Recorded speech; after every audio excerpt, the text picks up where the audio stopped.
वाले चिप्स दे दो, कौन से? व्रत वाले। तो ये तो व्रत नहीं है, ये तो सब खाने का क्या है, जुगाड़ है, सब कुछ बेवकूफ बनाने वाले। व्रत का मतलब क्या होता था, सुनो, व्रत असली वो होते थे खाली पेट। खाली पेट का मतलब ये होता था कि आपने जल भी नहीं पिया, अन्न भी नहीं खाया, तो आपको बार बार टॉयलेट बाथरूम नहीं जाना पड़ेगा। अब व्रत में अगर आप बार बार टॉयलेट बाथरूम जाओगे तो बार बार आपको नहाना पड़ेगा। अब बताओ, ये तो पहली बात तो ये है कि आप बार बार टॉयलेट बाथरूम गए, आप नहाए नहीं, तो व्रत तो पहली बार में क्या हो गया, भंडित हो गया। आप व्रत इसलिए भी करते थे, जब बड़ी बड़ी यात्राएं जाते थे, बद्रीनाथ, केदारनाथ, यमुनोत्री, गंगोत्री, या तुम्हारे ये वैष्णो देवी, कहीं भी, तो खाली पेट का मतलब होता था कि बार बार हमें टॉयलेट बाथरूम की आवश्यकता ना हो, ये व्रत होता था। लेकिन सबसे बड़ा व्रत ये है कि कह रहे हैं सत्यनारायण भगवान का व्रत रख लो, अच्छी बात है, लेकिन उससे पहले निवेदन है, अगर आप औषधि खाते हो, दवाई पे जी रहे हो, तो भैया हाथ जोड़ करके भगवान ने सत्यनारायण की कथा में लिख दिया है कि आपको व्रत रखने की कोई जरूरत नहीं है। आप खा पी के बढ़िया डट के खाओ, बैठो, आनंद लो और कथा सुनो और मौज करो, ये स्पष्टता है। पर शर्त ये है कि मन लगना चाहिए। अब बोलने लगे कि कथा करो, व्रत करो, फिर नारद जी बोलने लगे किम फलम किम विधानम च कृतम केनेव तद्व्रतम तत्सर्वं विस्तरात् ब्रूहि कदा कार्यं व्रतम प्रभु। नारद जी ने कहा इस कथा को मैं करने के लिए कर दूंगा, करवा दूंगा, लेकिन इसकी गारंटी क्या है? रावत जी, गारंटी का जमाना उस समय की लिखा हुआ है, देख लो, किम फलम, गारंटी। अरे भगवान जी को पता था कि कलयुग में गारंटी खत्म हो जाएगी, क्या रह जाएगी? गारंटी। इसलिए भगवान ने स्पष्ट लिख दिया कि भैया वारंटी नहीं, मैं गारंटी भी दूंगा इस कथा की, अगर जो इस कथा को करेगा उसके साथ क्या क्या होगा, ये लिख दिया। तो श्री भगवान जी बोल रहे हैं, ध्यान से सुनो गोपाल नगर वालों, भगवान कह रहे हैं कि दुख शोखादि शमनम धन धान्य परवर्धनम सौभाग्य संतति कर्म सर्वत्र विजय प्रदम। बहुत सुंदर बात बोली।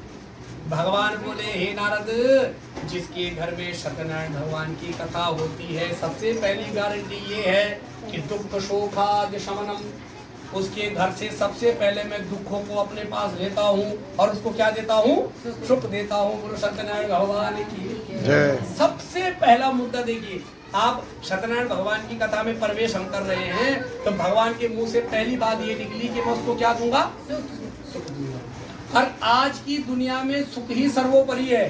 बोलो ईमानदारी से, पैसा सर्वोपरि है कि सुख सर्वोपरि है? सुख की प्रधानता पहले। और भगवान स्पष्ट कह रहे हैं कि जो भी इस कथा को अपने घर में करवाता है, जो भी इस कथा को अपने घर में करता है, ये स्पष्ट है कि उसको मैं सुख देता हूँ। अच्छा एक बात बताओ, अभी कथा के तत्पश्चात 7 बजे भगवान विष्णु जी यहाँ प्रकट हो जाए, मान लो 2 मिनट के लिए, और भगवान जी प्रकट हो जाए और भगवान जी के हाथ में 2 पोटली है। कितनी है? 2। एक पोटली में इतना सुख है कि पूरे ब्रह्मांड का सुख उसके सामने फीका।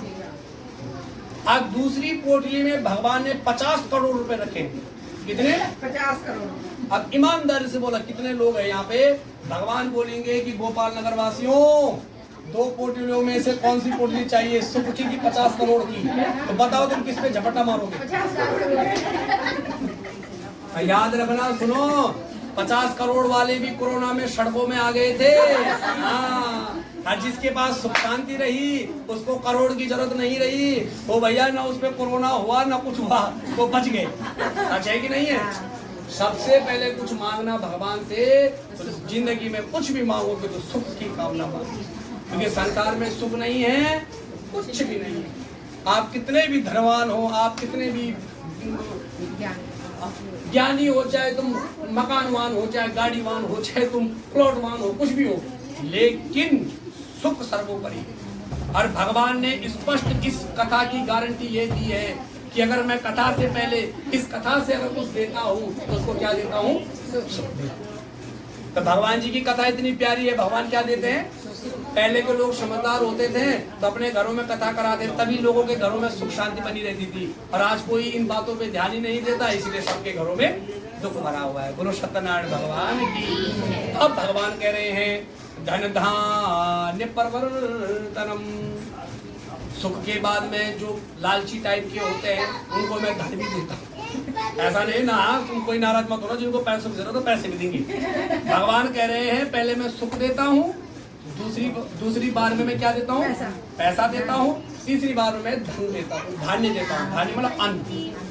भगवान कह रहे हैं जो मेरी कथा करता है आटे चावल की कभी कमी, उसके ड्रम सब चकाचक भरे रहते हैं। बोलो सत्यनारायण भगवान की। अब सुनो एक मजे की बात और। सौभाग्य संतति करम सर्वत्र विजय प्रदम। सौभाग्य संतति करम सर्वत्र विजय प्रदम। सौभाग्यवती स्त्री, जिस स्त्री का विवाह हुआ हो, वो स्त्री अगर इस कथा को प्रत्येक महीने पढ़ती है तो भगवान कह रहे हैं उसके स्वाग की गारंटी मैं लेता हूँ। और उस कथा को जो स्त्री करती है अपने स्वाग के लिए, उसके स्वाग की मेरी गारंटी है। बोलो सत्यनारायण भगवान की। प्रत्येक स्त्री को अपनी पति की लंबी आयु के लिए क्या करनी चाहिए, कथा। अब मतलब ये नहीं कि पंडित जी को बुलाओ, पंडित से मतलब नहीं यहाँ पे, मतलब ये है कि वो स्त्री खुद पढ़े और किताब पढ़ करके अपने सास ससुर को जो कुछ भी है परिवार वाले उनको बिठा करके और कथा पढ़ के सबको सुना करके प्रसाद बांट के इस कथा को करना चाहिए। आप सुनो भगवान बोल रहे हैं सत्यनारायणम देवम यचक्षेवन सामुखे ब्राह्मणे बांधवश्चेवा सहितो धर्म तत्परा यस्मिन कस्मिन दिने मृत्यु भक्ति संधा समन्विता। इस कथा का कोई दिन बार होगा, बोले कोई दिन बार नहीं है।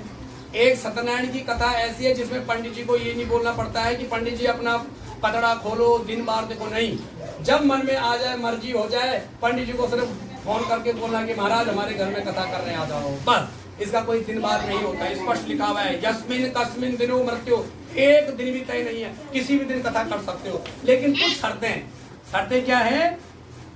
सत्यनारायणम देवम यचक्षेवन सामुखे, भगवान जी की पूजा श्रद्धा से करना है। जिस जगह में बस पूजा करोगे सबसे पहले वहाँ पे गोबर से लीपना है। क्या करना है, गोबर से लीपना। भगवान जी ने, नारद जी ने कहा हे प्रभु रावण जी के यहाँ गोबर से कैसे लीपे, यहाँ तो संगमरमर लगा हुआ है, अभी भी तो परेशानी है। तो बोले क्या करोगे, तो बोले महाराज जब अगर ऐसी परेशानी होगी तो बोले वहाँ पे गंगा जल के क्या मार दो, छींटे मार दो। पोछा तो मारा ही होगा, तो पोछा मारो और उसके बाद गंगा जल के छींटे मार दो, कथा हो जाएगी। और ब्राह्मणे बांधवश्चेवा सहितो धर्म तत्परा, पंडित जी के द्वारा इस कथा को सुनोगे, अपने बंधु बांधवों को ज्यादा से ज्यादा लोगों को बुलाओगे तो कथा में 4 चांद लग जाते हैं। और कथा का नियम क्या है, क्या प्रसाद होना चाहिए, बोले 1.25 सेर आटे का प्रसाद बनाओ। नारद जी ने बोला अगर कोई गरीब होगा, 1.25 सेर कहाँ से लाएगा भाई, तो बोले अगर कोई गरीब होगा तो गुड़म, वो किसका, गुड़ का। नारद जी ने कहा अगर गुड़ महंगा हो जाए तो भगवान जी को पता था कलयुग में सब चाय पीने वाले हैं, चीनी सबके घर में होती है। तब भगवान जी ने कहा कि अभावे साली चूर्णम व शर्करा, शर्करा मीन्स भैया चीनी का भोग लगाओ। भगवान कह रहे हैं मैं उस कथा से भी प्रसन्न रहता हूँ। पिपरायाम दक्षिणा दद्या तथा सुरपा जनेसा, जो पंडित जी कथा करने के लिए आए उनको दक्षिणा देगा, तुम मत देना पर लिखा हुआ है, हाँ बोलना पड़ रहा है। अरे बोले ततश्च बंध विप्राश। अच्छा सुनो, और एक और मजे की बात, कथा सुरपा जनेसा, ये बात आज तक आपको किसी ने नहीं बताई होगी। विप्रायाम दक्षिणा दद्या, पंडित जी को तो दक्षिणा दोगे ही दो देना ही है, लेकिन कथा सुरपा जनेसा, जितने लोग। अरे भैया सुनो, अच्छा कई पंडित जी इसलिए नहीं बोलते, उनको डर होता है। ततश्च बंध भी सार्धम विप्राश प्रतिभोजे, कथा के बाद पंडित जी को खाना खिलाना अनिवार्य है। साथ में जितने भी बंधु बांधव हो उनको भी खाना खिलाना चाहिए। अगर ना हो व्यवस्था तो बोले प्रसादम, प्रसाद तो जरूर पहुंचाना चाहिए, ये नियम है। कोई अगर आगे पीछे हो जाए चाहे उसके घर तक पहुंचाओ, लेकिन प्रसाद घर तक पहुंचाना। ततच स्वगृहम गच्छे सत्यनारायण सुन, जब अपने अपने घर जाएंगे तो नमो भगवते वासुदेवाय का जप करते हुए जाएंगे सबके सब। और पंडित जी अगर कोई भक्ति का गीत गाएंगे, भक्त्या नृत्यादिकम चरित, अगर कोई भी भजन कीर्तन गाएंगे तो सबको नृत्य करना चाहिए। सत्यनारायण भगवान की। अब